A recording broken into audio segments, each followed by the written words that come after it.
Evening troopers, I'm Fat, thanks for watching my videos. It's Wednesday night, which means it's time for another of the never popular books you might like. And tonight, this is, I can't put it down sometimes, I'm such a geek. This is a guide to the Star Wars Toys Collector's Guide by Mark Bellomo. That's right, Mark Bellomo.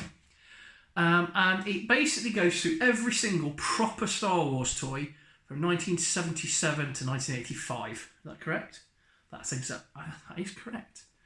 And it gives in dollars what they were originally, how much they're worth now mint in box, how much they're worth now loose. But I don't read it for that. I just read it because it gives you really good descriptions of all the different Star Wars toys. For instance, you got Luke and always wanted Luke in X-Wing gear. Oh, I wish I'd had him. And then it's not just figures, it's vehicles as well. Luke's land speeder, for instance, and nice Hoth stuff. Cloud car. I don't show you everything because I want you to buy the book. It's not fair to Mark Bellomo with his Star Wars action figures, ultimate guide to vintage Star Wars action figures. I have to fight the urge every day to start collecting vintage Star Wars. Luckily, if ever it does get in my blood and I'll go insane, I want to do just Hoth. I love. Everyone says Empire Strikes Back the best film. If that's what you think, fair play to you. I prefer Return of the Jedi.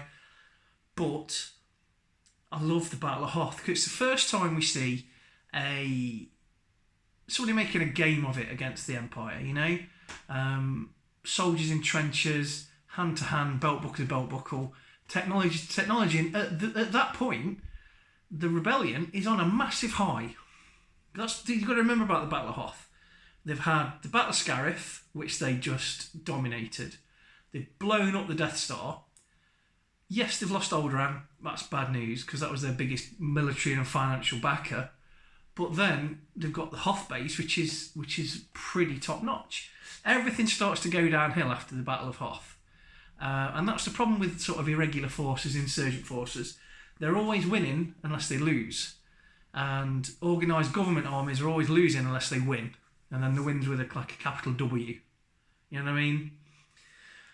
But the Battle of Hoth, I think the figures are the best. Luke Skywalker. Let's see if we can find quick. I should really put some bookmarks in it so that it looks like I know what I'm doing rather than just flicking through it like there's something wrong with my brain. Oh dear me. Talk amongst yourselves. Oh, this is boring for me too. Attack Princess Leia. Come on, there we go. That to me is one of the best Star Wars figures ever made. I had that guy. Oh, I love that guy. It's my only Luke Skywalker figure. The sculpting on it. I mean, he's got a pair of goggles and binoculars.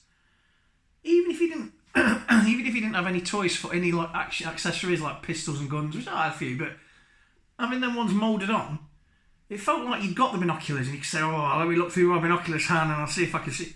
So that's why I love this book because it's the next best thing to me going insane and buying loads and loads of Hoth themed action figures. And the other interesting thing about this book is I'm sure there's stuff that we didn't get in the UK in here.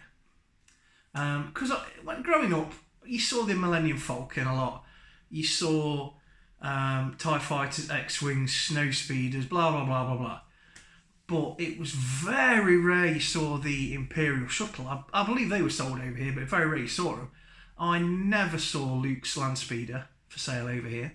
I never saw the Droid Factory. One of you's going to tell me wrong. But it made sense that perhaps Palitoy, because obviously Kenner made him in America, Palitoy made him in the UK. That's how I know. It makes sense that something they didn't think would go well in the English market, or the British market, or the European market even. So, that's me Wendy night. Wendy night? I went to school with Wendy night. That's my Wednesday night books you might like. I'm going to go through the title again, which is The Ultimate Guide to Star Wars action vintage figures or something by Mark Bellomo. And it's US dollars $27.99, which is a lot. I bought mine at Leeds Collectibilia.